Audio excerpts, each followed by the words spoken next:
Bismillahirrahmanirrahim. Yang saya hormati Kepala Sekolah SD Sembetul Hikmah, guru-guru dan staf SD Sembetul Hikmah, serta teman-teman SD Sembetul Hikmah. Assalamualaikum warahmatullahi wabarakatuh. Fenomena kekerasan seksual pada anak usia dini kini menjadi realitas sosial bangsa yang seakan tak pernah ada habisnya. Setelah kasus pemerkosaan terhadap belasan siswa di salah satu boarding school di Bandung, kejadian yang sama mulai bermunculan di banyak daerah. Kasus kekerasan kepada anak usia dini ibarat gunung es.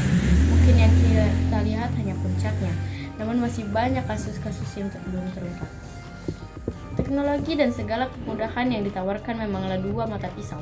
Dia bisa dikendalikan atau bisa mengendalikan.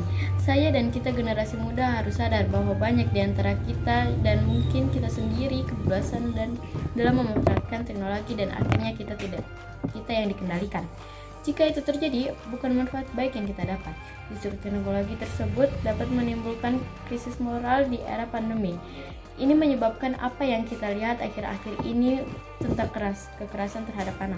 Pihak harus terlibat. Negara sebagai penegak hukum harus tegas menyatakan perang terhadap segala jenis ancaman moral yang merusak mental, khususnya kekerasan seksual terhadap anak. Kemudian masyarakat dalam membangun sistem kontrol sosial karena masa depan bangsa menjadi tanggung jawab moral kolektif.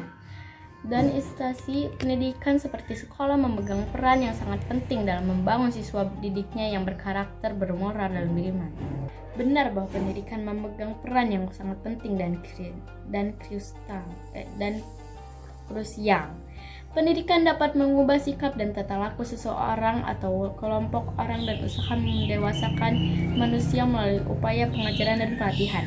Pendidikan seksual jangan dianggap sesuai yang tabu, dan anak tidak perlu tahu karena selain menerangkan tentang aspek-aspek anatomi dan biologis, pendidikan seksual juga menerangkan kepada anak tentang aspek-aspek psikologis dan moral.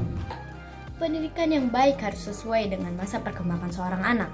Pendidikan anak juga harus mampu mengikuti cepatnya lonjakan teknologi. Stimulus yang begitu mendera pada anak bahkan orang dewasa sekalipun di era globalisasi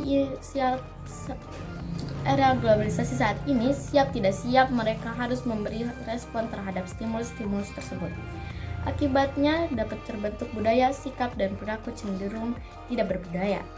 Sebagai akibat dari keprematuran dalam merespon, bentuk keprematuran yang saat ini mudah terlihat adalah banyaknya kasus kekerasan seksual yang menimpa anak-anak. Dengan beberapa kasus yang pelakunya berasal dari anak-anak, remaja, bahkan orang dewasa yang dianggap dekat. Mengapa sampai terbentuk masyarakat mesin tersebut?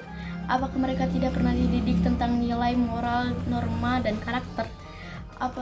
Ataukah ada celah lain yang memang belum diperhatikan oleh para orang tua, guru, ustadz, dan ulama alim? Pendidikan seks bisa jadi salah satu celah yang terabaikan. Selama ini yang menyebabkan prematurnya respon yang dihasilkan oleh masyarakat. Pertimbangan lain, pendidikan seks diberikan lebih awal disebabkan karakter dasar manusia itu dibentuk pada masa kanak-kanak.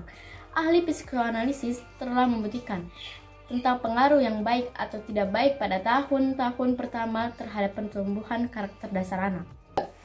Pendidikan yang salah dapat mempengaruhi perkembangan berbagai bentuk penyimpangan seksual pada masa berikutnya. Pendidikan seksual yang diberikan sejak dini memiliki tujuan membantu anak mengetahui topik-topik biologis seperti pertumbuhan, masa puber, dan kehamilan, mencegah anak-anak dari tindak kekerasan, mengurangi rasa bersalah, rasa malu, dan kecemasan akibat tindakan seksual, mencegah remaja perempuan di bawah umur dari kehamilan, mendorong hubungan yang baik. Remaja di bawah umur terlibat dalam hubungan seksual, mengurangi kasus infeksi melalui seks, membantu anak muda yang bertanya tentang peran laki-laki dan perempuan di masyarakat. Sebagai suatu usaha preventif terhadap anak-anak diperlukan pendidikan seksual bagi anak usia sekolah dasar. Model pendidikan seksual tersebut dapat berfungsi sebagai: pertama, mengenalkan anggota-anggota tubuhnya; kedua, merubah pola pikir orang tua, guru, dan masyarakat tentang pendidikan seks; ketiga, memberi kesadaran terhadap orang tua, guru, dan masyarakat tentang pentingnya menjaga anak-anak dari perbuatan kekerasan dan pelecehan seksual. Pendidikan seks sebaiknya dirancang dengan menyesuaikan terhadap tugas-tugas perkembangan yang sedang dialami oleh anak-anak, khususnya pada usia sekolah dasar.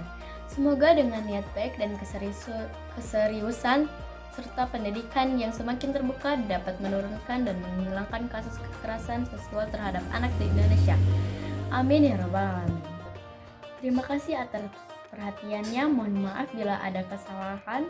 Wassalamualaikum warahmatullahi wabarakatuh.